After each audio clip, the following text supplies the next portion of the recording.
Welcome back to another episode of Infidelity Tales Lab. We're thankful for your continued viewership. Before we begin, tell us, where in the world are you watching from? We love knowing our global reach. Now, let's dive into today's story. Chapter 1. The Perfect Life. Robert Mitchell had built his empire with calloused hands and an iron will. At 45, he owned the largest construction company in the tri-state area, Mitchell & Sons, employing over 300 workers. His reputation was legendary, fair but ruthless, loyal to those who earned it, and merciless to those who crossed him. Rob had clawed his way up from nothing, working 16-hour days since he was 16, sleeping in his truck between jobs when he couldn't afford rent. The two-story colonial house in Westfield represented everything he'd fought for. Linda, his wife of 18 years, had transformed it into something from a magazine spread. Their son Danny, now 15, had everything Rob never had: private school, college fund, a future handed to him on a silver platter. Rob stared at his reflection in the bathroom mirror that Tuesday morning, noting the gray threading through his dark hair. The scars on his knuckles told stories of bar fights and construction accident from his younger days. He'd married Linda when she was 22 and he was 27, a beautiful waitress with dreams bigger than her small hometown could contain. He'd given her those dreams, shaped them into reality with his bare hands. "Coffee's ready," Linda called from downstairs, her voice carrying that warm tone that had first captured his heart at Murphy's Diner all those years ago. Rob found her in the kitchen, still stunning at 40. Her auburn hair caught the morning light, and she wore the silk robe he'd bought her for their anniversary. She smiled, that same smile that had made him believe a roughneck like him could deserve something beautiful. "Early meeting today?" she asked, pouring coffee into his thermos. "Site inspection at the Riverside project. Foundation pour tomorrow if the weather holds." Rob kissed her cheek, breathing in her familiar perfume. "Danny's still asleep? You know teenagers. I'll drive him to school when he surfaces." Rob grabbed his hard hat from the counter. "Dinner at 7? Always." Linda's smile flickered for just a moment, so brief Rob almost missed it. He'd been missing a lot lately, he realized. Late nights at the office, weekend site visits, conference calls that stretched past midnight. Building an empire demanded sacrifice, but lately, he wondered if he'd sacrificed too much. The Riverside project was his masterpiece, a luxury residential complex that would cement Mitchell & Sons' reputation for decades. Every detail mattered. Every decision carried weight. As Rob walked the construction site, pointing out adjustments to his foreman, he felt the familiar satisfaction of creation, of building something permanent in a world full of temporary things. His phone buzzed with a text from Linda. "Having lunch with Cheryl today. Home by 4. Love you." Cheryl Brennan, Linda's college friend who'd moved to town 6 months ago. Recently divorced, always dramatic, the type who seemed to collect other people's problems.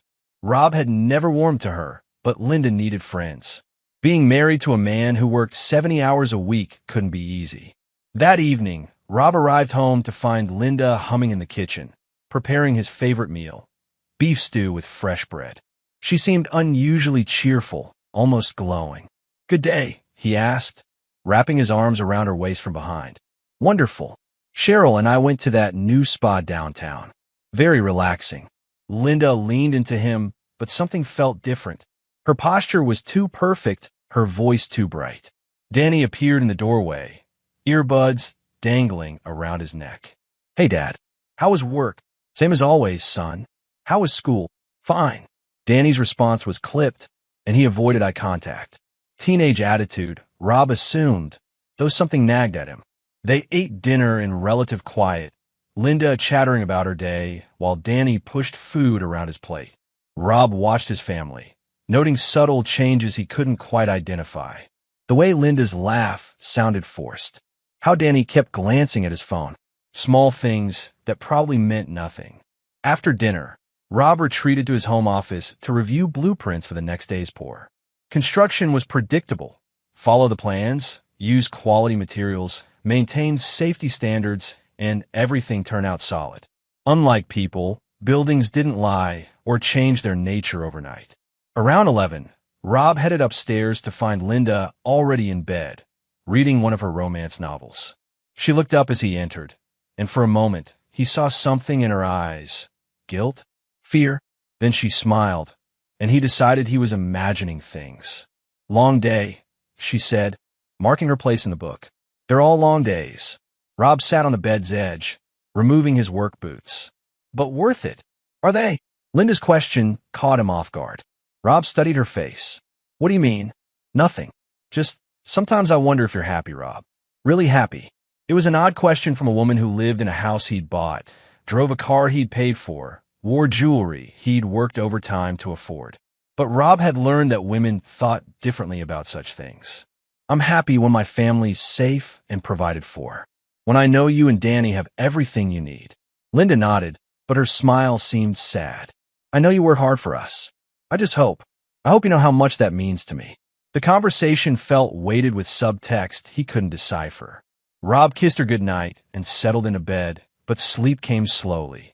Something was shifting in his perfect life, like the first crack in a foundation that seemed solid but was slowly giving way to hidden pressures. In the darkness, Linda lay beside him, her breathing too careful to be genuine sleep. Rob stared at the ceiling, his instincts, honed by years of managing difficult people and complex projects, telling him that change was coming. And in his experience, change usually meant trouble. Chapter 2: Shadows and Secrets. Trevor Kane had always been good at reading people. It's what made him successful in sales, and it's what had drawn Linda Mitchell to him like a moth to flame. At 38, Trevor possessed the kind of easy charm that opened doors and loosened purse strings. His silver tongue had sold everything from used cars to timeshares, but his greatest sale had been convincing Linda that she deserved better than a husband who treated her like another piece of property. Trevor's apartment overlooked the harbor, a modest place that he'd furnished with rental furniture and fake artwork. Everything in his life was temporary, disposable, including the women who passed through it. But Linda was different. She represented something permanent, something valuable. She represented Robert Mitchell's money. He suspects something, Linda said, pacing Trevor's living room in the pale afternoon light. She'd been agitated all week, jumping at shadows, checking her phone obsessively. Rob's not stupid, baby, but he's predictable. Trevor pulled her close, feeling the tension in her shoulders. 15 years of the same routine, same priorities. Work, work, work. He doesn't see what's right in front of him. Linda had first walked into his car dealership 8 months ago, claiming she wanted to surprise Rob with a new truck for his birthday. Trevor had seen through that lie immediately. She was shopping for attention, not vehicles. The expensive clothes couldn't hide the loneliness in her eyes, the way she lit up when someone actually listened to her talk. It had taken 3 coffee dates before she'd kissed him. 2 weeks before she'd come to his apartment. A month before she'd started talking about how empty her marriage had become, how Rob worked all the time and barely seemed to notice she existed. I gave him the best years of my life, she'd whispered in Trevor's bed one afternoon. I was 22 when we met. I had dreams, plans, but Rob needed a wife who'd stay home, look pretty, and never ask for anything more. Trevor had listened and sympathized and slowly planted the seeds of an idea. Linda wasn't just unhappy. She was entitled to compensation for all those lost years. Rob Mitchell was worth millions, and Linda deserved her share. Divorce would be messy, expensive, and Rob would fight it with the same ruthless efficiency he brought to his business. But there were other ways to get what she deserved. Tell me about your day again, Trevor said, guiding Linda to the couch. Every detail. I had lunch with Cheryl like we planned. She took pictures of us at the restaurant, made sure to get timestamps on everything. Then we went to the spa. More pictures, more alibis. I was home by 4, just like I texted Rob. And Danny. Linda's face tightened. He's been quiet lately. Moody. But that's normal for his age, right? Trevor had been watching Danny Mitchell for weeks, studying the boy's patterns, his vulnerabilities. 15-year-olds were easily manipulated if you knew which buttons to push. Danny was angry at his father's absence, resentful of being ignored, desperate for attention. Trevor had been giving him that attention, slowly building trust. Kids pick up on tension, Trevor said carefully. Maybe he senses things aren't right at home. The plan had taken months to develop. Trevor had learned patience in his years of long-con sales tactics. Rob Mitchell was too smart and too careful to fall for anything obvious. But every man had blind spots, and Rob's was his absolute faith in his family. He'd built walls around his business empire, but left his home completely undefended. Phase 1 had been reconnaissance. Trevor had befriended Cheryl Brennan at a bar downtown, discovering she'd been Linda's college roommate. A few expensive dinners and some carefully applied charm had convinced Cheryl to reconnect with her old friend. Cheryl became Trevor's inside source, reporting on Linda's marriage, Rob's schedule, the family's routines. Phase 2 was seduction. Not just Linda, that had been easy, but the entire family structure. Trevor had positioned himself as Linda's confidant, the understanding friend who listened to her problems. Through Cheryl, he'd learned about Danny's struggles at school, his resentment toward his father. Trevor had orchestrated chance meetings with the boy, gradually building a relationship. Phase 3 was the setup. Rob Mitchell's reputation for ruthless business dealings made him enemies. His construction company had contracts with questionable partners, employed workers who'd been in trouble with the law. Trevor had spent weeks cultivating these connections, learning which men held grudges against Rob, which ones could be bought or threatened into cooperation. The video is perfect, Trevor assured Linda. Professional quality, perfect lighting, clear audio. Rob's face is unmistakable. Linda shuddered. I still can't believe you convinced me to help film that. What if someone finds out? Nobody will find out. The location is completely untraceable, and we destroyed all the equipment afterward. As far as anyone knows, Rob committed a felony, and you just happened to discover it. The video had been Trevor's masterstroke. Using deepfake technology and careful staging, they'd created footage showing Rob Mitchell engaged in something that would destroy his reputation and send him to prison. The technical details had cost Trevor $30,000, money he'd borrowed from very dangerous people. But the investment would pay dividends. Once we confront him with the evidence, he'll have no choice, Trevor continued. Prison or cooperation. He'll sign over power of attorney to you, transfer assets, liquidate investments. We'll be gone before he realizes what happened. Linda pulled away from him. What about Danny? I can't just abandon my son. This was the weak point in Linda's resolve, the maternal instinct that complicated everything. Trevor had prepared for this objection. Danny's 15. In 3 years, he'll be 18 and completely independent. Do you want him to remember his mother as the woman who stayed trapped in a loveless marriage, or the woman who was brave enough to take control of her life? It was manipulation, pure and simple, but Linda needed to believe she was the victim in this scenario. Trevor had learned that people could justify anything if you gave them the right narrative. Besides, Trevor added, once we're established somewhere else, Danny can visit. Maybe even come live with us when he's older. Linda nodded, but Trevor could see the doubt in her eyes. He'd have to be careful. If she wavered now, if maternal guilt overcame her greed, the entire plan would collapse. And Trevor owed too much money to too many dangerous people to walk away empty-handed. That evening, as Linda drove home to her perfect house and her unsuspecting husband, Trevor made a phone call. It's happening tomorrow night, he told the voice on the other end. Make sure Danny's ready to play his part. The voice confirmed understanding and hung up. Trevor poured himself a scotch and stood at his window, looking out at the harbor lights. By this time next week, he'd be on a beach somewhere warm, drinking better scotch and planning his next score. Rob Mitchell's empire would crumble. Linda would have her freedom and fortune, and Trevor would disappear into the sunset. The only question was whether Linda would stick to the plan when the moment came. Trevor had learned that people's true nature emerged under pressure. Tomorrow night, he'd discover whether Linda Mitchell was as ruthless as she needed to be, or if her maternal instincts would prove to be everyone's downfall. Chapter 3. The Trap Springs. The garage door rumbled shut behind Rob as he pulled into his driveway at 11:30 p.m. The foundation pour had run late. A concrete truck had broken down, forcing them to source replacement material and work into the night. His clothes smelled of diesel and cement dust. His back ached from hours of supervision, but the job was done right. The house was dark except for a single light in the kitchen. Linda would be asleep, and Danny would be in his room with his headphones on, lost in whatever teenagers did on their phones until all hours. Rob grabbed his thermos and hard hat from the passenger seat, looking forward to a hot shower and his own bed. The kitchen light illuminated a note on the counter. Went to bed early. Headache. Love L. Rob frowned. Linda rarely got headaches, and she usually waited up for him no matter how late he worked. Another small thing, another deviation from the pattern he'd known for 18 years. His instincts prickled again, that same feeling he'd had when a subcontractor tried to slip substandard materials past his inspection. He was halfway up the stairs when he heard it, the sound of muffled crying coming from the garage.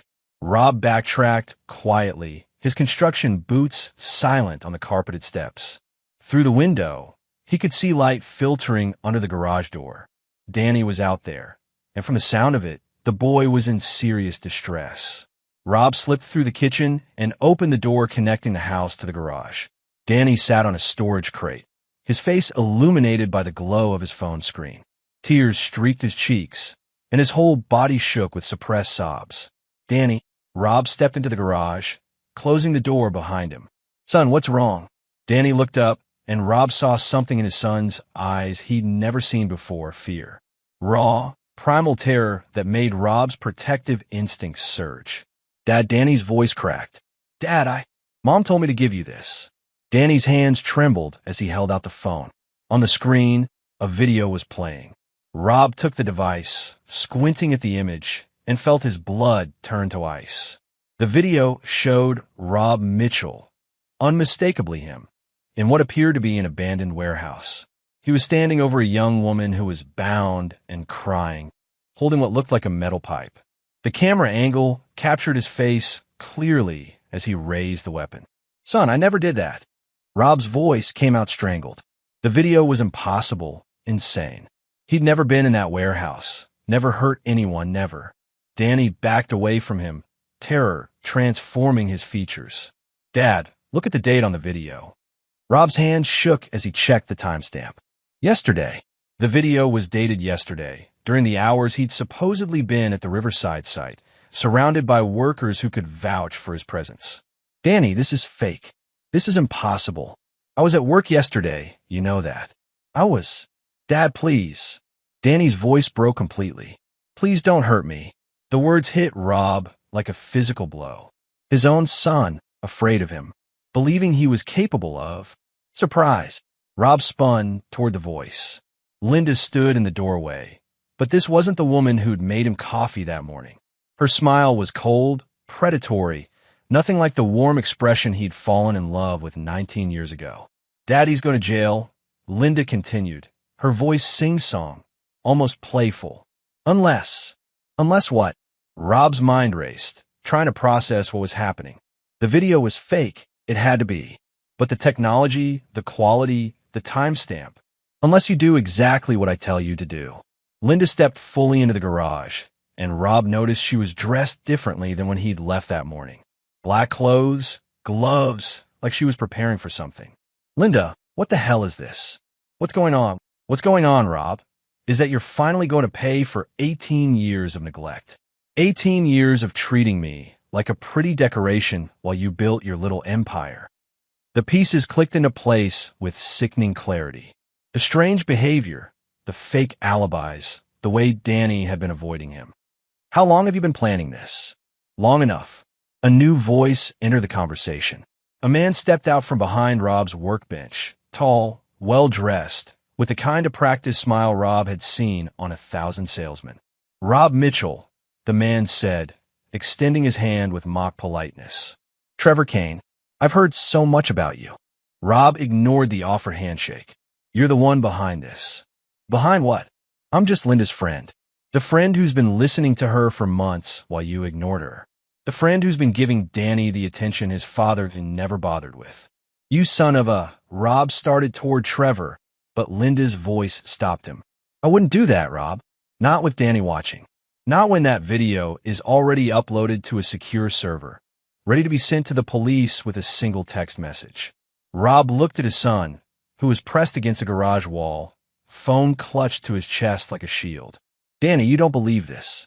You know I would never. I don't know anything anymore." Danny shouted. "You're never here. You don't talk to me. You don't care about anything except work and money and—" Danny's voice broke again. "Trevor's been more of a father to me these past few months than you ever were." The betrayal cut deeper than any physical wound.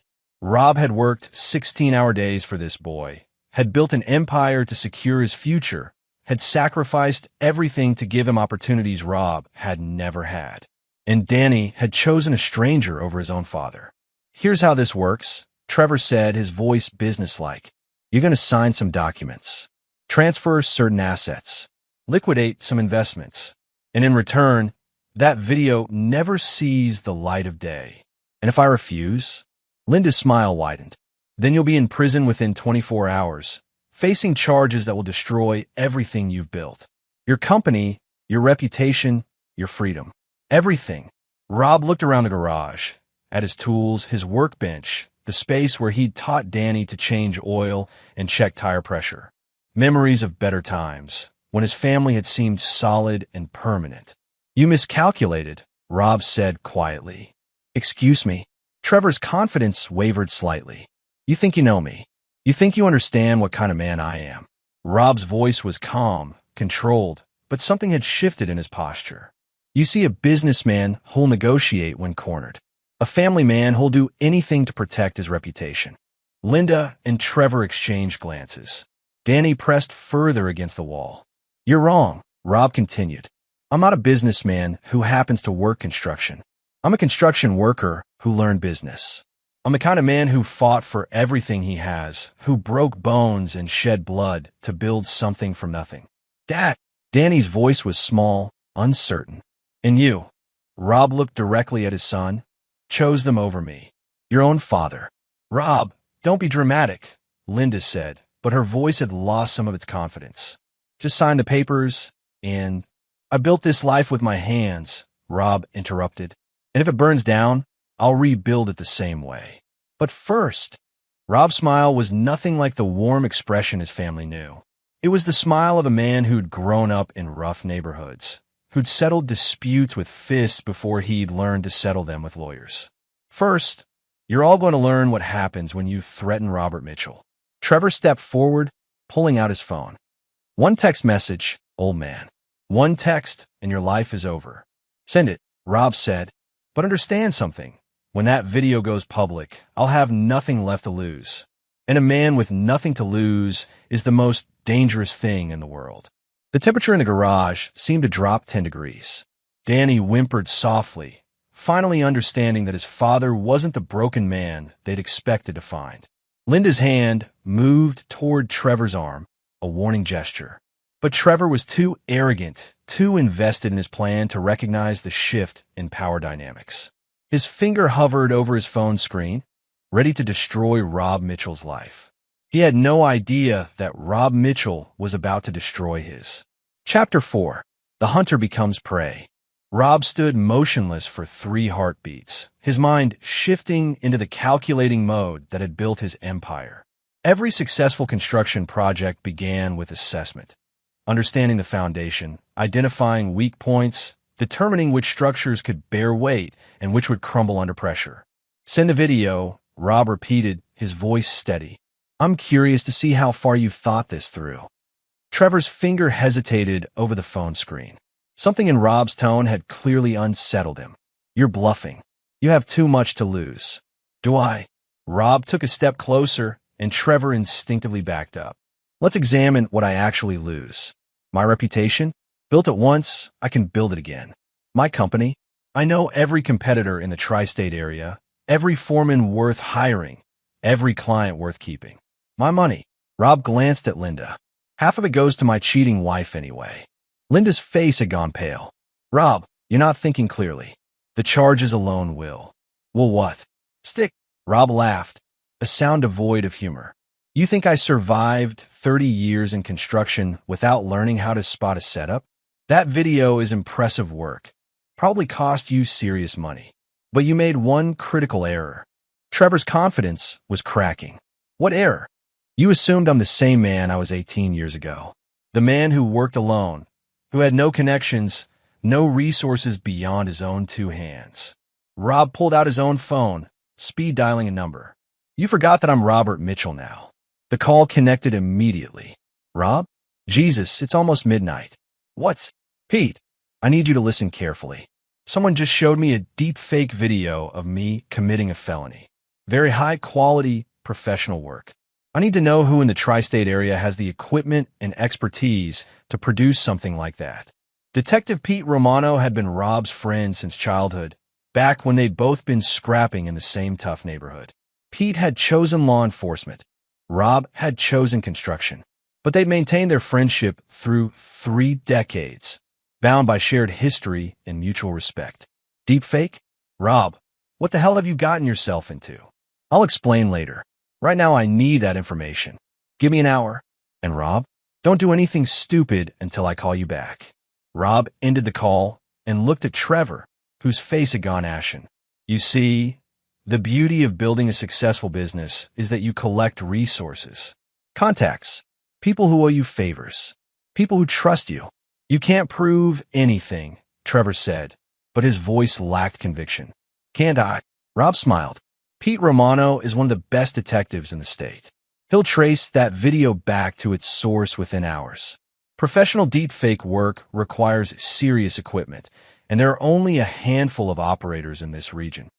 Rob began pacing the garage, his movements predatory. But that's just the beginning. See, once Pete confirms this is fraud, I'll have ground for a lawsuit. Conspiracy, extortion, alienation of affection, intentional infliction of emotional distress. My lawyers will tear through your lives like a tornado. Linda found her voice. Rob, please. We can work this out. We can. Work what out?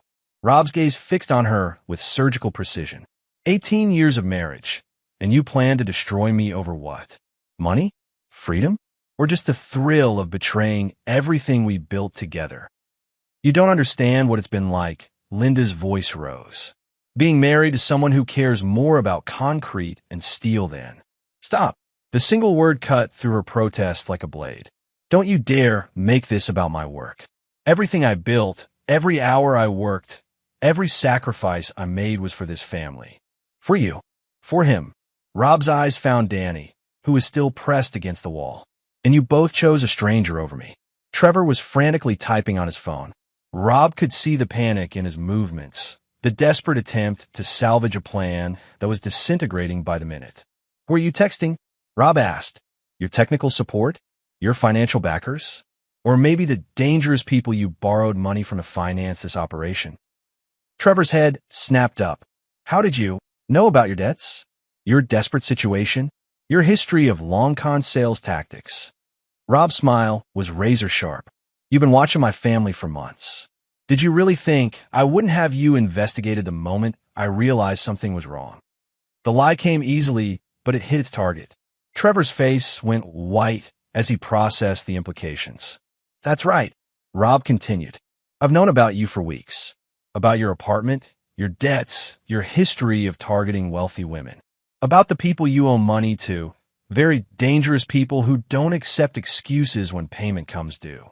Linda looked between Rob and Trevor, confusion and fear warring in her expression. Trevor, what is he talking about? What debts? Trevor's phone buzzed with an incoming call. He glanced at the screen and visibly flinched. I need to take this.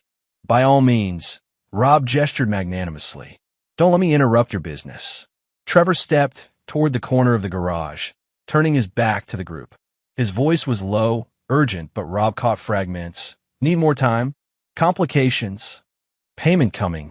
Rob used the distraction to move closer to Danny. His son was trembling, tears still streaking his face, looking younger than his 15 years. Danny, Rob said quietly. Look at me. The boy's eyes met his father's, and Rob saw the confusion there, the dawning realization that perhaps he'd misjudged the situation entirely. I need you to understand something, Rob continued. That man has been manipulating you, using your feelings against me to serve his own purposes. He doesn't care about you or your mother. You're just tools to him. But he said, he listened to me when you wouldn't. And what did he tell you to do? How did he convince you to betray your own father? Danny's face crumpled. He said you didn't really love us, that you only cared about work. He said if I helped him, you'd finally pay attention to me. The admission hit Rob like a physical blow. His son, desperate for attention, manipulated by a predator who'd identified his vulnerabilities and exploited them ruthlessly. Danny, Rob's voice was gentle now, the anger temporarily set aside. I've made mistakes. I've worked too much, been absent too often. But I love you more than my own life. Everything I've done has been to build something for you, to give you opportunities one never had. I know, Danny whispered. I know that now. I'm sorry, Dad. I'm so sorry. Rob pulled his son into a fierce embrace, feeling the boy's shoulders shake with sobs. Over Danny's head, he watched Trevor finish his phone call. The man's face was grim, desperate. The walls were closing in from multiple directions. Linda stood frozen, watching her family reconcile while her own world crumbled around her. The confident woman who delivered ultimatums 15 minutes ago was gone, replaced by someone who was finally understanding the true scope of her mistake. The video is already uploaded, Trevor said, returning to the group. Even if we wanted to stop this now, who says we want to stop it? Rob released Danny, but kept one hand on his son's shoulder. You see, Trevor, you've been thinking like a small-time con artist. But I think bigger than that. Rob's phone rang. Pete Romano, calling back early. Rob, I found your deepfake artist. Guy named Morrison operates out of a warehouse in the industrial district. Expensive equipment, very skilled, but he's got a gambling problem. Word is he's been taking high-risk jobs to pay off debts. Thanks, Pete. I owe you. Rob, what are you planning? This sounds like justice, Rob said, and ended the call. Trevor's face had gone gray. The warehouse, the equipment, the operator, all the threads of his plan were unraveling in real time. Here's what's going to happen, Rob said, his voice carrying the authority of a man who'd commanded construction crews and boardrooms for decades. That video gets released, and the investigation begins immediately. Morrison talks to save his own skin. They always do. The money trail leads back to you, Trevor. The conspiracy charges, the extortion, the fraud, it all lands on your head. Linda's involved too, Trevor said desperately. She helped film it. She's part of... Is she? Rob's smile was arctic cold. Because from where I stand, it looks like my wife was manipulated by a predator who targeted her vulnerabilities just like he targeted my son's. A skilled prosecutor could paint her as another victim in your scheme. Linda stared at Rob in shock. After everything she'd done, he was offering her a way out. But that protection comes with conditions, Rob continued. Full cooperation, complete honesty about your involvement. And most importantly, Rob's gaze fixed on Linda with laser intensity. You disappear from my life forever. You sign whatever papers my lawyers put in front of you. You take nothing from this marriage except what I choose to give you, and you never contact me or Danny again. The garage fell silent except for the distant hum of traffic and Danny's quiet sniffling. 3 lives hung in the balance, waiting for decisions that would reshape everything. Trevor was the first to break. Linda, we need to talk. Privately. No, Rob said. Whatever you have to say, you say it here. No more secrets, no more schemes. Everything in the open from now on. The trap had been sprung, but not in the way any of them had expected. The hunter had become the prey, and Robert Mitchell was just getting started. Chapter 5. Dismantling the Enemy. Trevor Kane had spent his entire adult life reading people, identifying their pressure points, exploiting their weaknesses. But standing in Rob Mitchell's garage at midnight, watching his carefully constructed plan crumble, he finally understood what it felt like to be outmaneuvered by a superior opponent. Linda, Trevor's voice was tight with barely controlled panic. We need to stick to the plan. The video is already uploaded. The financial transfers are ready. All you need is her signature on documents that will make you rich while she goes to prison, Rob interrupted. Because that's what this was always about, wasn't it, Trevor? The money. Linda looked between the two men, her world tilting on its axis. Trevor? What is he talking about? Rob pulled out his phone again, this time opening a voice recording app. Tell her about the insurance policy, Trevor. The one where if this goes wrong, she takes the fall while you disappear with liquid assets. I don't know what you are. Tell her about the offshore accounts you've been setting up. The exit strategy that involves her facing federal charges while you sip cocktails on a beach somewhere. Rob's voice was calm, matter of fact. Tell her how you've been playing the long game. Not just on me, but on her too. The look on Linda's face was heartbreaking. The expression of someone watching their last refuge crumble. Trevor, is that true? Trevor's practiced charm finally abandoned him completely. Linda, you have to understand the risk management required. Risk management? Linda's voice rose to a shriek. You bastard. You were planning to abandon me. Like you planned to abandon your family, Rob observed quietly. Funny how betrayal travels in circles. Danny had been silent during this exchange, still pressed against his father's side, but now he spoke up. Mom, why did you do this? Why did you want to hurt Dad? Linda's attention shifted to her son, and Rob saw something break in her expression. Whatever anger had driven her to this point, whatever justification she'd built in her mind, they crumbled under her child's questioning gaze. I thought, Linda's voice faltered. I thought he didn't love us anymore. I thought he cared more about his work than his family. So you decided to destroy him, Danny said, and the condemnation in his young voice was absolute. You decided to send him to prison. Danny, you don't understand how complicated. I understand that you're my mother, and you try to destroy my father. Danny pulled away from Rob and faced Linda directly. Trevor told me it was just about getting Dad's attention, making him realize what he was losing. He never said anything about prison or destroying his life. Rob felt a surge of pride at his son's moral clarity, even as his heart broke for the boy's pain. To discover that one parent had been willing to sacrifice the other for personal gain. No child should have to process that kind of betrayal. Trevor was backing toward the garage door, clearly calculating his chances of escape. But Rob had anticipated this. I wouldn't, Rob said conversationally. Pete Romano has units positioned around the neighborhood. They've been there since I called him. It was another bluff, but Trevor couldn't know that. His shoulders sagged in defeat. Here's what's going to happen, Rob continued, his voice carrying the authority of a man accustomed to giving orders that weren't questioned. Trevor, you're going to call Morrison and tell him to destroy all evidence of the video project. Then you're going to transfer any assets you've already moved back to their original accounts. I can't. The people I owe money to are going to be disappointed. That's what happens when you gamble with money you don't have. Rob's tone was unsympathetic. You chose to target my family to solve your problems. Now you get to face the consequences. Rob turned to Linda, and you're going to choose. Right now, in front of our son, you can cooperate fully, help me destroy every trace of this conspiracy, and walk away with enough money to start over somewhere else.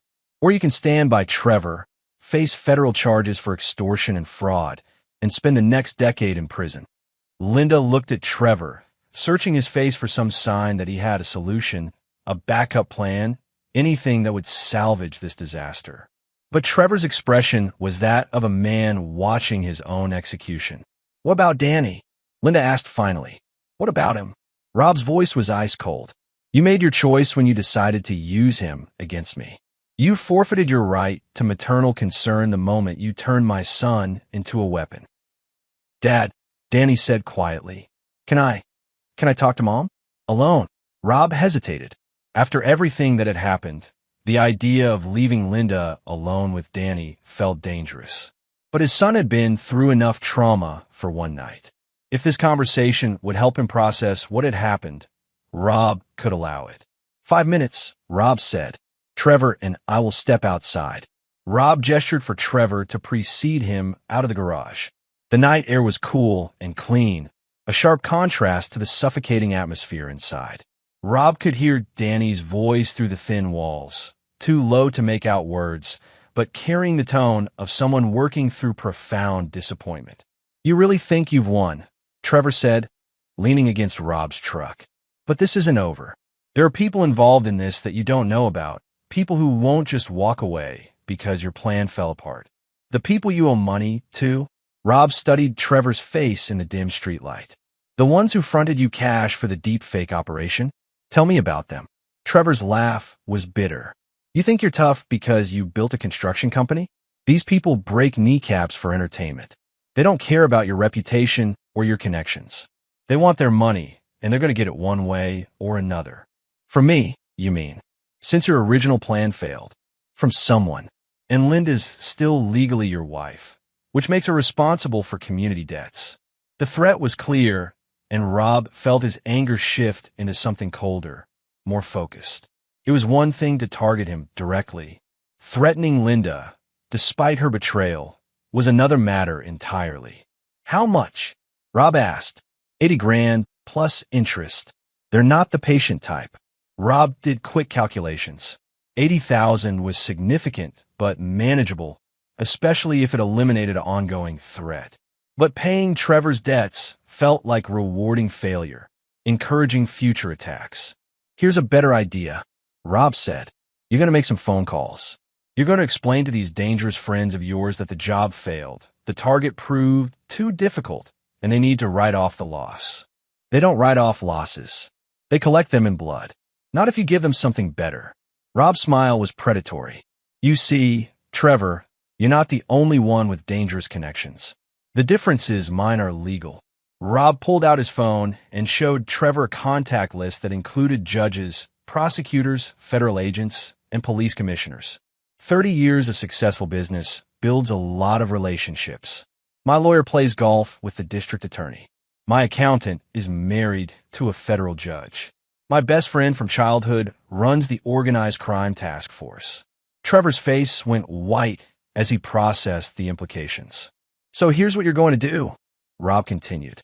You're going to convince your creditors that pursuing this debt would expose them to federal investigation. You're going to make them understand that Robert Mitchell is not a target. He's a trap. The garage door opened, and Danny emerged, his face streaked with tears, but his posture more settled. Linda followed, looking like a woman who'd just attended her own funeral. We talked, Danny said simply. I understand why she did it, but I can't forgive it. She's my mother, but she chose to hurt our family. That's not something I can just forget. Rob felt his heart break for his son's lost innocence. 15 years old, and already learning that the people you trust most can be the ones who hurt you deepest. Linda, Rob asked, what's your decision? Linda's voice was barely a whisper. I'll cooperate. I'll sign whatever you want to sign. Just, please don't completely destroy me. I know I don't deserve mercy, but you'll get what you deserve, Rob said. Nothing more, nothing less. He looked at Trevor, who was staring at his phone like it might explode. And you're going to start making those calls. Right now. Because every minute you delay makes this situation worse for everyone involved. Trevor nodded slowly, finally understanding that his only path to survival ran through Robert Mitchell's mercy. And mercy, Rob had learned that night, was a luxury he could no longer afford. The conspiracy was unraveling. The conspirators were broken. But Rob's real work was just beginning. Destroying his enemies had been the easy part. Rebuilding his family's trust, healing his son's wounds, and constructing a new life from the wreckage of the old one. That would require all the skills that had built his empire, and some he was only just beginning to discover. Chapter 6. The Price of Betrayal. The next 48 hours passed in a blur of lawyers, paperwork, and careful orchestration. Rob had transformed his home office into a war room, coordinating multiple simultaneous operations with the precision that had made Mitchell & Sons the most successful construction company in the region. Linda sat at the kitchen table, signing document after document under the watchful eye of Rob's attorney, Margaret Shun, a sharp woman in her 50s who specialized in high-stakes divorce proceedings. Each signature stripped away another piece of the life Linda had known, reducing 18 years of marriage to legal boilerplate and financial settlements. This transfers your interest in the Westfield property to your husband, Margaret explained, sliding another form across the table. You'll retain ownership of the downtown condo, the Lexus, and a settlement of $200,000. Linda's hand trembled as she signed. $200,000 sounded generous until you considered she was walking away from a marriage worth several million. But generosity wasn't the point. Control was. Rob was demonstrating that he held all the power now, that her cooperation was rewarded, but her betrayal came with consequences. Trevor had spent those same 48 hours making increasingly desperate phone calls. Rob could hear fragments of conversation through the thin walls of the guest room where Trevor was confined. Explanations, pleas, promises that sounded less convincing with each iteration. The Kozlov organization isn't known for patience. Detective Pete Romano had explained when Rob called for background on Trevor's creditors. Russian mob, mostly loan sharking and protection rackets. They've got legitimate business fronts, but their collection methods are definitely old school. How old school? Hospital old school. Sometimes morgue old school. Rob had factored this information into his planning. The Kozlovs represented an ongoing threat that needed to be neutralized permanently, not temporarily. You couldn't negotiate with people like that. You could only eliminate them or redirect their attention elsewhere. Danny had returned to school, though Rob could see the strain in his son's face. The boy was processing trauma that no 15-year-old should have to handle, learning lessons about trust and betrayal that would shape his character for the rest of his life. Rob had arranged for counseling, but some wounds could only heal with time. The video has been completely destroyed, Trevor reported on the second day, his voice hoarse from stress and sleepless nights. Morrison wiped his servers and destroyed the hardware. There's no trace of it anywhere. Good, Rob said. Now tell me about the Kozlovs. Trevor's face went ashen. What about them? Their business model, their operations, their weaknesses. Everything you know. Rob, you don't understand. These aren't people you can intimidate or outsmart. They're businessmen, Rob interrupted. Violent businessmen, but businessmen nonetheless. They respond to profit and loss like everyone else. The question is how to make your debt more expensive to collect than it's worth. Rob had been researching the Kozlov organization since Pete first mentioned them. They operated several legitimate businesses, a trucking company, 2 restaurants, a construction supply warehouse. The construction connection was interesting. Rob had never dealt with them directly, but he knew their reputation in the industry.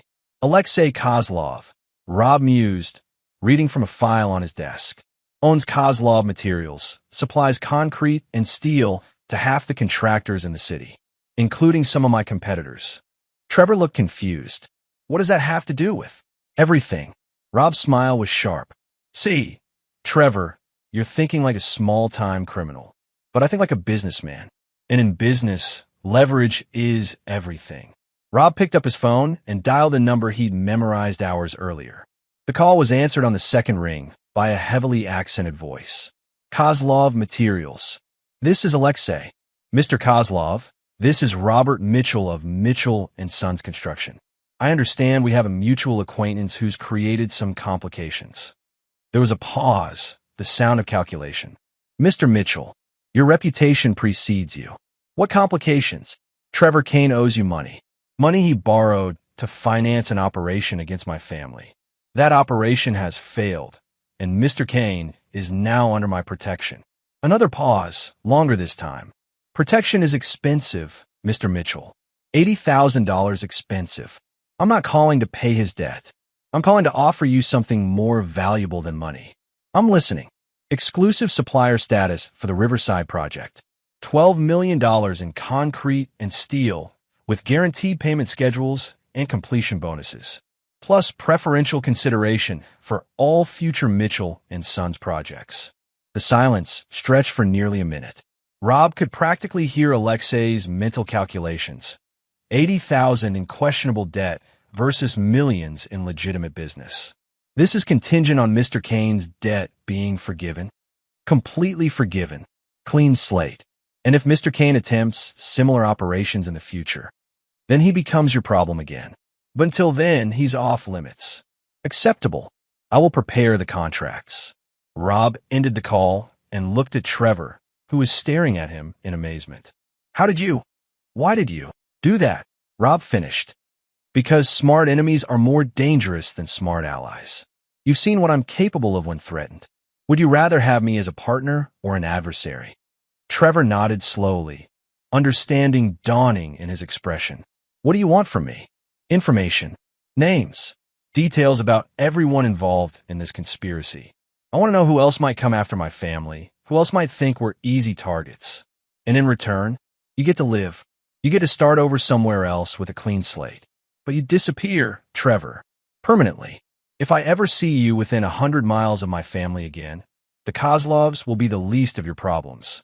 Trevor spent the next hour detailing every aspect of the conspiracy, every person involved, every loose end that might cause future problems. Rob recorded everything, building a comprehensive picture of the threat landscape around his family. By Thursday evening, the immediate crisis was resolved. Linda had signed the final papers and would be moving to the downtown condo within the week. Trevor had a bus ticket to Portland and enough cash to start over somewhere the Kozlovs would never find him. The legal complications were settled, the financial arrangements finalized. But Rob knew this was just the beginning. The attack on his family had exposed vulnerabilities he'd never considered, blind spots in his defenses that needed to be addressed. More importantly, it had shown him something about himself, something cold and calculating that he'd kept buried under years of legitimate business success. That evening, Rob found Danny in his room, homework spread across his desk, but clearly struggling to concentrate. "How are you holding up, son?" Danny looked up, and Rob saw the same steely determination in his son's eyes that he recognized in his own mirror. "I'm angry, Dad. Really angry. At me? For how I handled this. No, at myself. For being so stupid, for letting them use me against you." Danny's voice was tight with self-recrimination. "I should have seen through it. I should have known better." Rob sat on the edge of the bed. "You're 15, Danny. You're supposed to trust people, supposed to believe that adults have your best interests at heart. What happened wasn't your fault, but I chose them over you. Even when you tried to tell me the truth, I believed them instead. And what have you learned from that?" Danny considered the question seriously. That trust has to be earned. That people can lie even when they claim to love you. That sometimes the people closest to you are the most dangerous. Rob felt a chill at his son's words. They were true, but they were also the kind of hard lessons that could turn a person cynical, cold, isolated. The kind of lessons that had shaped Rob's own character in his youth. "Those are important lessons," Rob said carefully. "But don't let them make you hard, Danny. Don't let what happened here turn you into someone who can't love or trust anyone." "How do you do it, Dad? How do you trust anyone after something like this?" Rob was quiet for a long moment, searching for an answer that would serve his son well. "You trust carefully. You verify before you believe. And you never, ever forget that some betrayals are unforgivable." Danny nodded, processing this wisdom with the seriousness of someone who'd learned adult lessons the hard way. "Dad, what's going to happen to Mom? She's going to live with the choices she made. Some consequences can't be negotiated away or bought off. She betrayed her family, and that's not something you recover from. Do you think she's sorry?" Rob considered the question. Linda had cried during the final document signing, had begged for forgiveness, had promised it would never happen again. But remorse and genuine change were different things entirely. "I think she's sorry she got caught," Rob said finally. "I think she's sorry her plan failed. Whether she's actually sorry for what she did, that's something only she can answer." Danny returned his homework, and Rob headed downstairs to his office. He had calls to make, plans to finalize, a new security structure to implement around his family.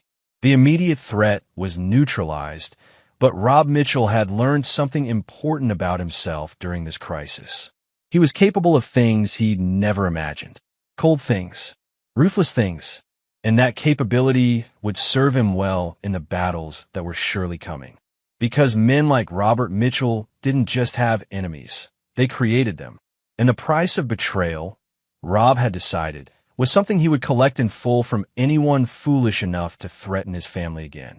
Chapter 7. The Reckoning.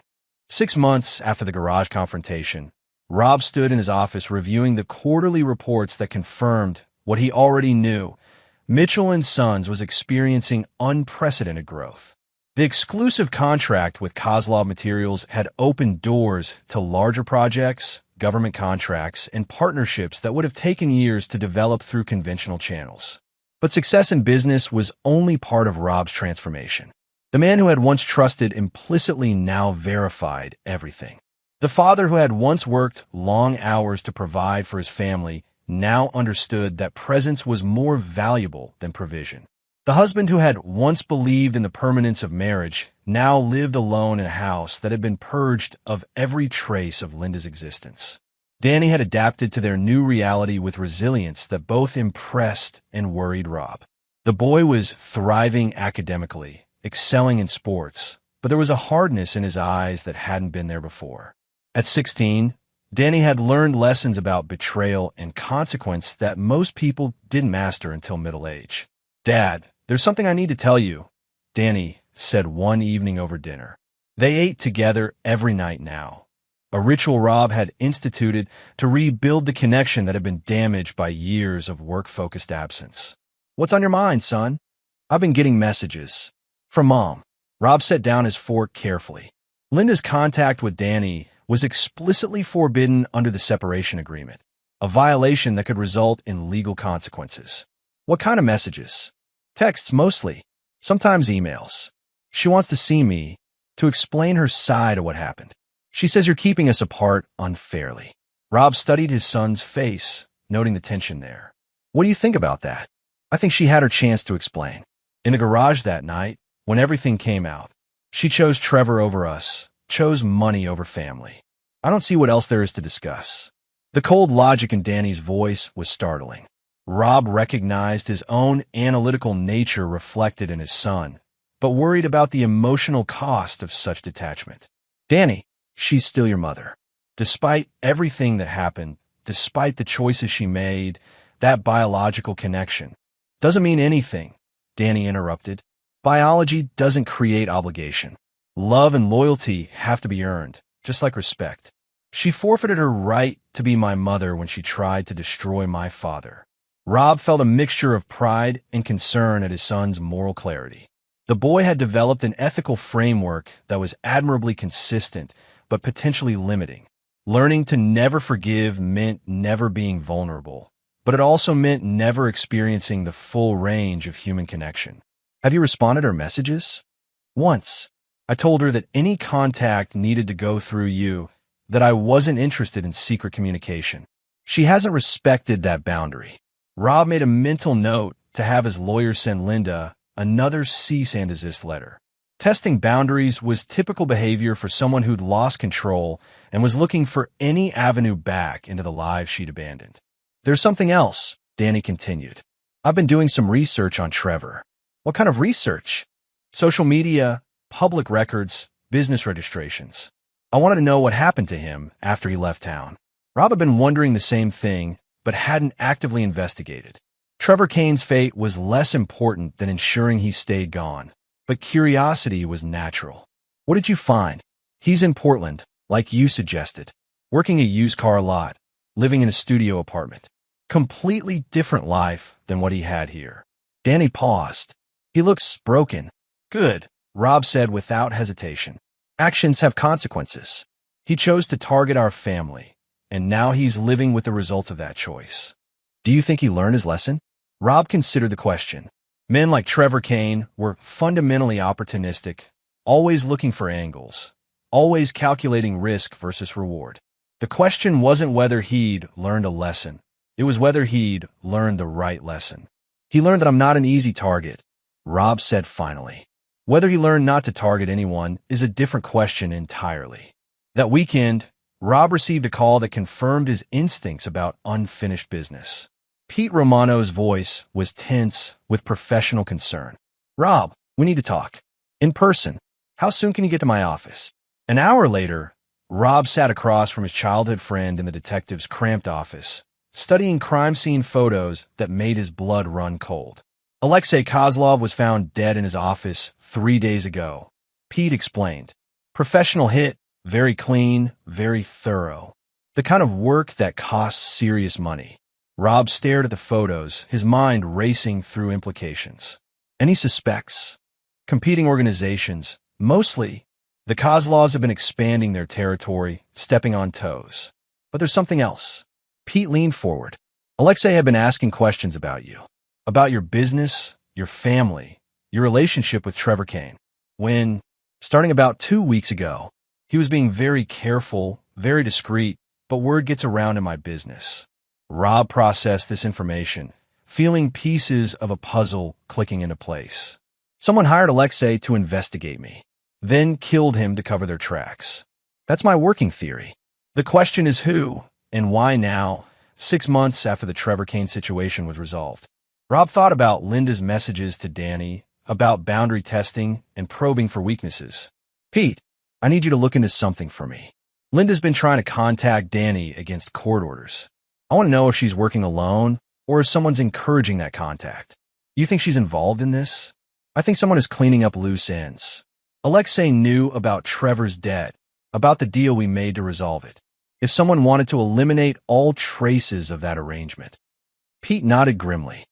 They need to silence everyone involved. Trevor, Linda, Alexei, potentially you and Danny. The scope of the threat was becoming clear. This wasn't random violence or competitive business practices. This was a systematic elimination of witnesses to the events 6 months ago. Someone was preparing for something that required complete secrecy. I need protection for Danny, Rob said. Whatever this is, whoever's behind it, they're thinking long-term and they're thinking thoroughly. Already arranged. Patrol units will be monitoring your house and Danny's school. But Rob, Pete's expression was serious. You need to consider the possibility that you're not just a target. You might be the primary target. Rob had been thinking the same thing. The attack on his family 6 months ago had been personal, driven by greed and desperation. This felt different, professional, calculated, methodical. The kind of operation that required resources and planning. Who benefits from my death? Rob asked aloud. Besides Linda, your business competitors, anyone who owes you money, anyone who's been on the wrong side of your deals over the years. Pete consulted his notes. You made enemies, Rob. Successful men always do. But even as Pete spoke, Rob was thinking deeper, looking for connections that went beyond simple business rivalry. The timing was wrong for coincidence. 6 months after the Trevor Kane crisis, just as his business was reaching new heights of success, just as his relationship with Danny was stronger than ever, someone wanted to tear it all down. Pete, I need you to dig into Linda's finances since the separation. See if she's been receiving money from unknown sources, if anyone's been supporting her lifestyle. You think she's being bankrolled? I think she's being used. Again, and this time, the people using her are much more dangerous than Trevor Kane ever was. Rob left the police station with a clear understanding of his situation. The attack on his family 6 months ago hadn't been an isolated incident. It had been phase 1 of a longer campaign. Someone with resources and patience was systematically targeting the Mitchell family, and they'd been planning this operation for months. But if his enemies thought Robert Mitchell would be easier to eliminate than he'd been to intimidate, they were about to learn the same lesson Trevor Kane had learned. Rob had built his empire by being smarter, tougher, and more ruthless than his competitors. Now he would defend it the same way. The war for his family's survival was just beginning, and Rob intended to win it decisively. Because the price of losing wasn't just his life or his business. It was his son's future, and that was something Robert Mitchell would never allow anyone to threaten. Chapter 8, Blood and Steel. The attack came at dawn on a Tuesday, professional and swift. Rob's security system detected the breach at 5:47 a.m. 3 vehicles, 8 men, military precision. But Robert Mitchell hadn't survived 30 years in construction by being unprepared for dangerous situations. The safe room he'd built in the basement could withstand a direct assault for hours. Danny was there in 30 seconds, confused but trusting his father's emergency protocols. Rob activated the silent alarm, connecting directly to Pete Romano's private line, then armed himself with weapons he'd hoped never to use. Dad, what's happening? Danny's voice was steady despite the circumstances, a testament to the emotional resilience he'd developed since his mother's betrayal. Someone's trying to finish what they started 6 months ago, Rob replied, checking the monitor feed from cameras positioned around the property. Professional team, military equipment. This isn't random. Through the basement speakers, they could hear footsteps above, systematic searching, the sound of furniture being overturned. The intruders were being thorough, looking for something specific. Rob's phone buzzed with an encrypted message. We have Linda. Trade yourself for her location. You have 10 minutes. The tactical situation crystallized instantly. This wasn't just an assassination attempt. It was a hostage crisis designed to force Rob into an impossible choice. Save the woman who'd betrayed him, or let her die knowing he could have prevented it. Danny, listen to me very carefully, Rob said, pulling his son away from the monitors. I need you to stay in this room, no matter what happens upstairs. There's a secondary exit through the tunnel that leads to the neighbor's basement. If anything happens to me, you use that route and get to Pete Romano. Dad, you're not going up there. This is obviously a trap. Of course it's a trap, but it's also an opportunity. Rob smiled grimly. They think they know Robert Mitchell, the businessman, the family man, the legitimate contractor. They don't know the man I was before I built all this.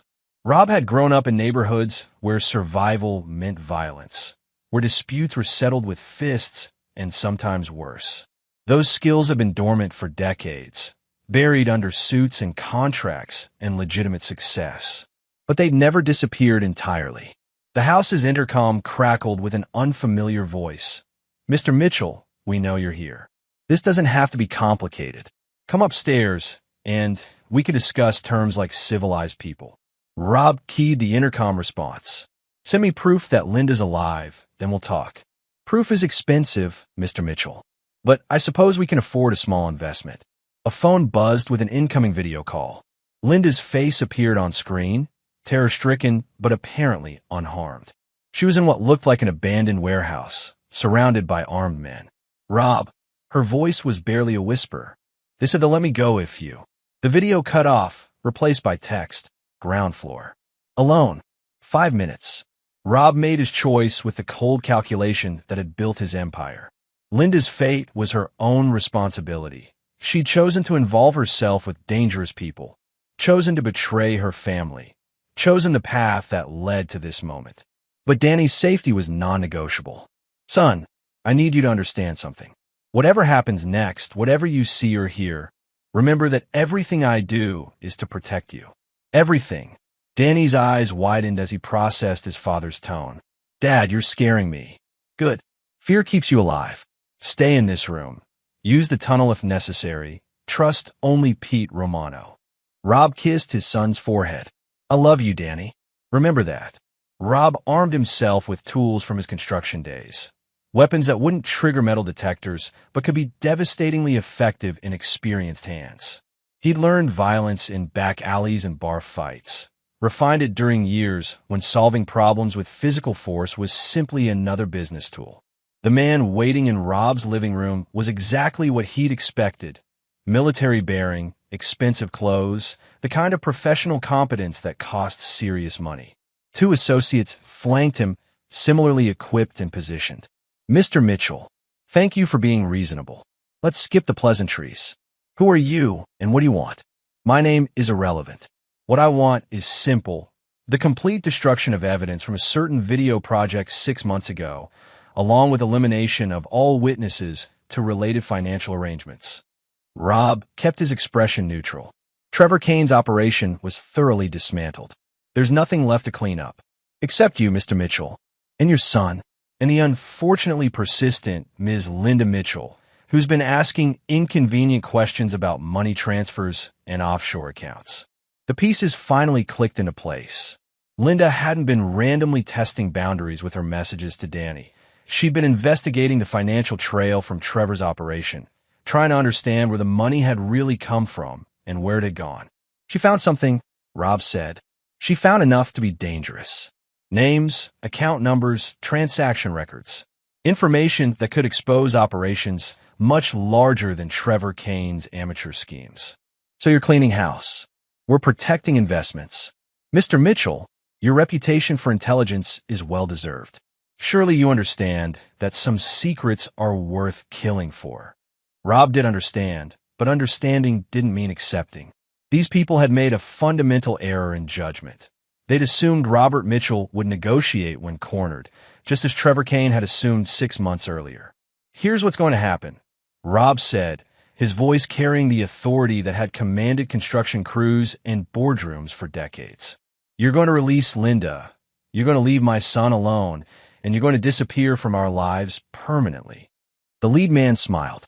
And if we refuse, then you're going to learn why smart people don't threaten Robert Mitchell. The violence that followed was swift and brutal. Rob moved with the efficiency of someone who'd learned to fight before he'd learned to negotiate, using tools and techniques that had been honed in environments far more dangerous than corporate boardrooms. The first man went down with a nail gun to the chest, a construction tool repurposed for close-quarters combat. The second fell to a framing hammer applied with surgical precision. The third managed to draw his weapon before Rob's crowbar opened his skull like an overripe fruit. Professional killers, Rob had learned, were often unprepared for legitimate violence from unexpected sources. They planned for resistance from other professionals, not from successful businessmen who remembered how to kill with their hands. Rob's phone rang as he stood among the bodies. Pete Romano's voice was tense with urgency. "Rob, we found the warehouse. Linda's alive, but barely. These people were planning to eliminate everyone connected to the Kane operation. How many others are there? Unknown. But Rob, we found financial records. This goes deeper than Trevor Kane. Someone's been using small-time cons to test larger operations, identifying targets for much bigger schemes." Rob processed this information while surveying his destroyed living room. The attack on his family hadn't been personal. It had been professional. A test run for operations targeting other wealthy families, other successful businessmen. "Pete, I need you to listen carefully. There are 3 bodies in my house. Professional killers, armed and dangerous. They came here to kill me and my son, and they had Linda as leverage." "Jesus, Rob. Are you?" "I'm fine. Danny's safe. But this isn't over. Someone sent these people, someone with resources and connections. We need to find them before they send more." Rob ended the call and looked around his destroyed home. The house where he'd built a life, raised a son, trusted a wife who'd betrayed him. It was just property now, another asset to be protected or abandoned as circumstances demanded. What mattered was Danny's safety and the absolute certainty that no one would ever threaten his family again. Robert Mitchell had learned something important about himself during this crisis. He was capable of anything necessary to protect what he loved. And anyone foolish enough to test that capability would discover, as Trevor Kane and these professional killers had discovered, that the price of threatening Robert Mitchell was always paid in full. Chapter 9. New Foundations. 2 years after the warehouse confrontation, Robert Mitchell stood in his new office overlooking the harbor, watching construction crews put finishing touches on the Mitchell security complex. What had begun as a personal defense measure had evolved into a comprehensive security consulting firm, serving wealthy families and successful businesses throughout the region. The events that destroyed his marriage and tested his family had transformed Rob from a traditional contractor into something harder, more focused, infinitely more dangerous to those who might threaten what he protected. Mitchell and Sons still operated, still built quality structures throughout the tri-state area. But Mitchell Security was where Rob's true attention focused now, preventing other families from experiencing the kind of betrayal that had nearly destroyed his own. "Dad, the Portland team just checked in," Danny announced, entering the office with a tablet full of updates. At 18, Danny had grown into his father's analytical nature while maintaining the moral clarity that had emerged from his mother's betrayal. He would start college in the fall, but had spent his gap year learning the family businesses from the ground up. Any issues with the Kane surveillance? None. He's maintained the same routine for 23 months. Work, apartment, grocery store. No contact with criminal associates. No unusual financial activity. Either he's genuinely reformed or he's extremely careful. Rob suspected the latter. Men like Trevor Kane didn't reform. They adapted, evolved, learned from their mistakes. Keeping him under observation wasn't about punishment. It was about early warning. If Trevor ever decided to return to his old profession, Rob intended to know about it immediately. "What about Linda?" Danny's expression hardened slightly. "Same as always. The condo downtown, part-time job at the art gallery, limited social circle. She's been asking around about you again, trying to get information from your old business associates." Linda had never stopped probing for weaknesses, never stopped looking for angles. The financial settlement from their divorce had been generous but finite, and Rob suspected she was calculating whether another approach might yield better results. She learned nothing from Trevor's failure, except to be more careful about her methods. Any direct contact attempts? 3 messages this week. I deleted them without reading. Danny's relationship with his mother had remained severed since that night in the garage. Rob had offered counseling, encouraged reconciliation, even arranged supervised visits during the legal proceedings. But Danny's decision had been absolute and unwavering. Linda Mitchell had forfeited her right to be his mother when she chose betrayal over family. Rob worried about the emotional cost of such complete rejection, but he also respected his son's moral consistency. Danny had learned the hardest lesson anyone could learn, that trust, once broken completely, could never be rebuilt. The Harrison contract is ready for your signature, Danny continued, setting the tablet aside. Full estate security for the next 5 years. They specifically requested you personally after what happened to the Andersons. The Anderson case had been Rob's most high-profile success, preventing a kidnapping attempt against the tech mogul's family by identifying the threat weeks before it materialized. The methods Mitchell Security employed were unconventional, often legally questionable, but absolutely effective. Any word from Pete about the federal investigation? Still ongoing. The people behind the warehouse operation had connections in 12 states, operations targeting at least 30 families. The FBI thinks they were building towards something much larger. Rob had provided extensive cooperation with federal investigators, sharing everything he'd learned about the conspiracy that had targeted his family. But he'd also maintained private channels of information, ensuring that Mitchell Security stayed ahead of any threats that official law enforcement might miss. The war that had begun with Trevor Kane's amateur extortion scheme had revealed a much larger criminal enterprise. Professional operations targeting successful families, exploiting personal vulnerabilities to steal wealth and destroy lives. Rob's successful defense of his own family had made him a valuable ally to law enforcement and a sought-after protector for other potential targets. Danny, there's something we need to discuss. His son looked up from the tablet, instantly alert. Over the past 2 years, they developed a communication style based on absolute honesty and mutual respect. No secrets, no protected feelings, no assumptions that problems would resolve themselves without direct action. It's about your mother. Danny's expression didn't change, but Rob noticed the slight tension in his shoulders. What about her? She's dying. The words hung in the air between them. Rob had received the medical information from Linda's doctor 3 days earlier. Pancreatic cancer, advanced stage, prognosis measured in months rather than years. How long? Danny asked, his voice professionally calm. 6 months, maybe less. Danny nodded, processing the information with the same analytical detachment he brought to security assessments and business analysis. Does she know you know? Yes. She asked me to tell you. Asked if you might consider visiting her. And what did you tell her? That the decision was yours to make.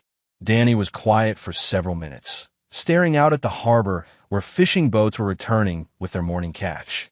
Rob waited, knowing that his son needed time to work through the emotional complexities of the situation. She made her choice, Danny said finally. When she chose Trevor over us, when she decided to destroy our family for money, she ended any claim to my concern or my presence. Even knowing she's dying, especially knowing she's dying, this is her last chance to manipulate me, to use guilt and sympathy to get the emotional connection she forfeited through her actions. Rob felt a chill at his son's cold analysis, even as he admired the logical consistency. Danny had learned from his mother's betrayal, but perhaps he'd learned too well. Danny, mercy isn't weakness. Compassion doesn't require trust. You can acknowledge her suffering without forgiving her betrayal. Can I?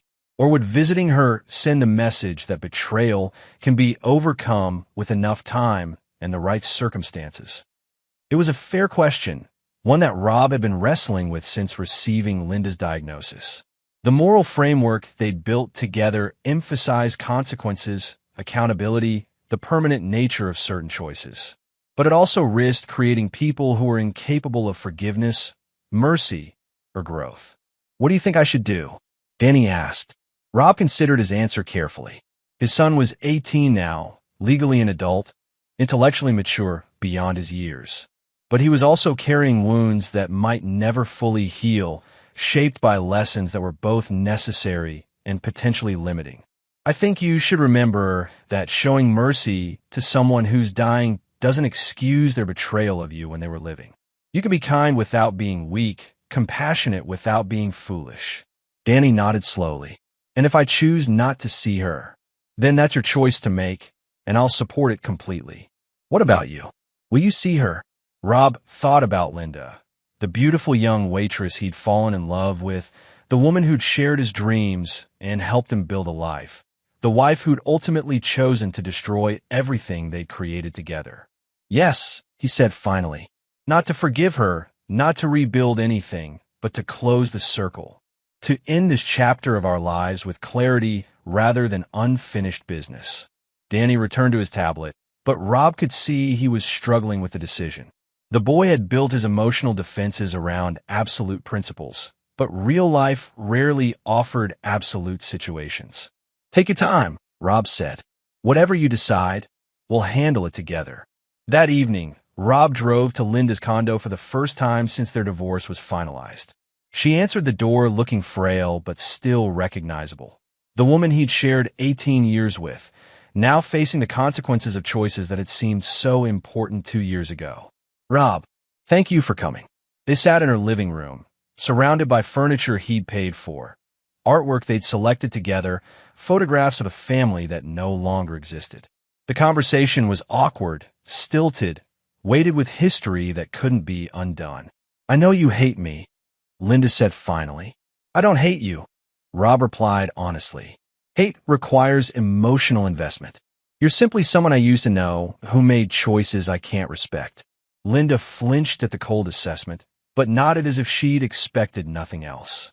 Will Danny come see me? I don't know. That's his decision to make. He's become just like you, hasn't he? Hard, unforgiving, incapable of mercy. Rob studied the woman who'd once been his wife, seeing the manipulation even in her dying moments. He's become someone who understands that actions have consequences.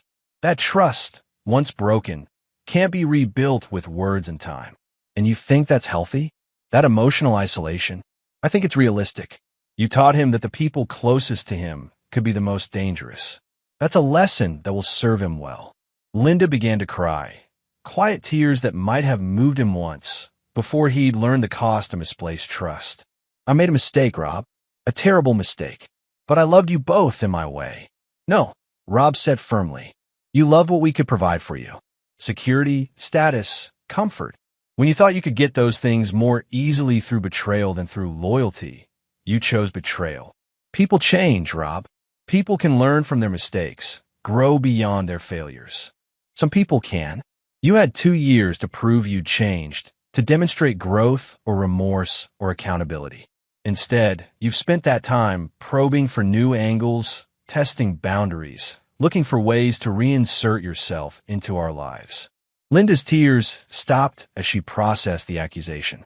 You've been watching me. Of course I have. You proved you can't be trusted, so trust became irrelevant. Verification became essential. And you'll watch me until I die? Until you die, or until you prove you're no longer a threat to my son's emotional well-being. Linda nodded slowly, finally understanding that this conversation wasn't about reconciliation or forgiveness. It was about establishing final parameters, closing accounts, ensuring that her death wouldn't create new complications for the family she'd abandoned. Tell Danny, she said as Rob prepared to leave. Tell him I'm sorry. Not for the consequences, not for getting caught, but for the choice itself. For choosing someone else over the family I was supposed to protect. Rob looked back at her from the doorway. I'll tell him. Whether he believes it or cares about it is up to him. Linda Mitchell died 6 weeks later, alone in a hospice room, surrounded by flowers from people who'd known her briefly rather than deeply. Danny didn't attend the funeral, though he sent a single white rose with no note attached. Standing at her graveside, Rob felt neither satisfaction nor regret. Linda's death was simply the end of a chapter that had concluded long before her diagnosis. The woman he'd loved had died the night she chose Trevor Kane over her family. What had passed away in the hospice was simply the physical remainder of someone who'd become a stranger through her own choices. No regrets? Pete Romano asked, standing beside his oldest friend as other mourners dispersed. None, Rob replied. She made her choices. We all live and die with the consequences of our decisions. And Danny? Rob looked toward his son, who was waiting by the car, strong and self-possessed, and utterly unmoved by the ceremony they'd just witnessed. Danny learned the most important lesson anyone can learn, that trust must be earned and that betrayal has permanent consequences. That's a hard way to live. It's an honest way to live. And in the long run, honesty serves people better than sentiment. They walked toward the car together, leaving Linda Mitchell's grave behind without looking back. The chapter was closed, the accounts were settled, and the future stretched ahead with the clarity that came from understanding exactly what was worth protecting and what price you were willing to pay to protect it. Robert Mitchell had built an empire with his hands, defended it with his mind, and preserved it through his willingness to do whatever was necessary when threatened. His son had learned those same lessons and would carry them forward into whatever challenges awaited. Some stories ended with forgiveness and reconciliation. This one ended with justice, accountability, and the understanding that actions have consequences that can't be negotiated away or bought off or forgiven into irrelevance. It ended, in other words, exactly as it should have. And there you have it. Another story comes to an end. What did you think? I'd love to hear your thoughts in the comments below. If you enjoy this story, consider joining our community by subscribing.